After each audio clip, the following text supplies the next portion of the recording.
जंगल में घूमते हुए उसे मेमने की खाल मिली। भेड़िया बहुत ही खुश हुआ।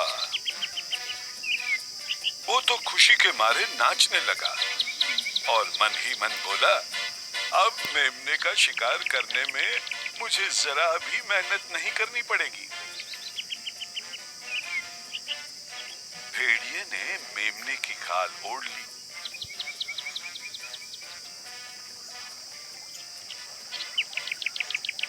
फिर उसने तालाब में अपना प्रतिबिंब देखा। वाह, अब तो मैं बिल्कुल मेमना ही दिखता हूँ। फिर भेड़िए ने दूर दूर तक अपनी नजर दौड़ाई। दूर एक पेड़ के नीचे एक मेमनों का चरवाहा अपने डंडे पर वजन देकर खड़े खड़े सो रहा था और उसके करीब मेमने मजे से चारा खा रहे थे। दबे पांव भेड़िया वहां पहुंच गया और मेमनों की टोली में मिल गया। उसने अपना सर झुकाकर चारा खाने का ढोंग रचाया।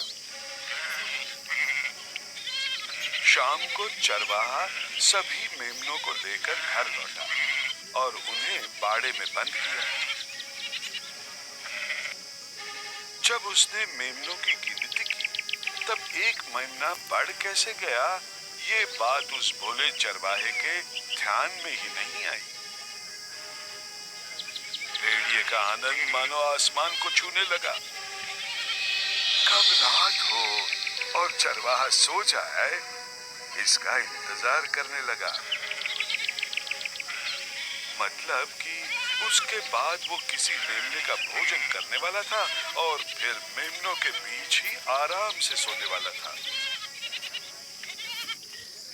उस रात को बेहद ठंड थी। चरवाहा लकड़ियां जलाकर आराम से सेक रहा था। तभी 3-4 भूखे सिपाही वहां आ पहुंचे।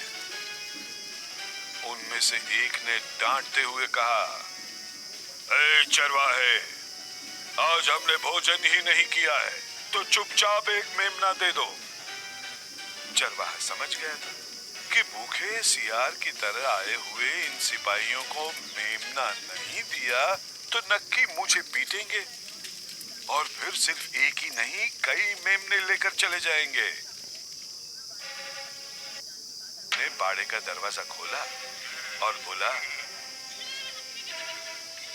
साहब लीजिए ना, आप खुद ही चुन लीजिए। सिपाही अंदर घुसे और यहाँ वहां देखने लगे। फिर एक मोटा सा मेमना पसंद किया। एक सिपाही ने उस मेमने को उठा लिया। तब मेमने की खाल ओढ़े हुए भेड़िए को गुस्सा आ गया। उसने जोर से छलांग लगाई और जमीन पर गिरा। ये देखते ही एक सिपाही ने गुस्से में आकर अपनी तलवार से उसका सर उड़ा दिया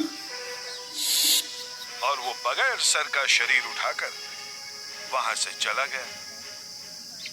सुबह हल्के उजाले में चरवाहे ने देखा तो बाड़े में भेड़िए का कटा हुआ सर पड़ा था। चरवाहे ने 2 बार मेमने की गिनती की, पर एक भी मेमना कम नहीं हुआ था।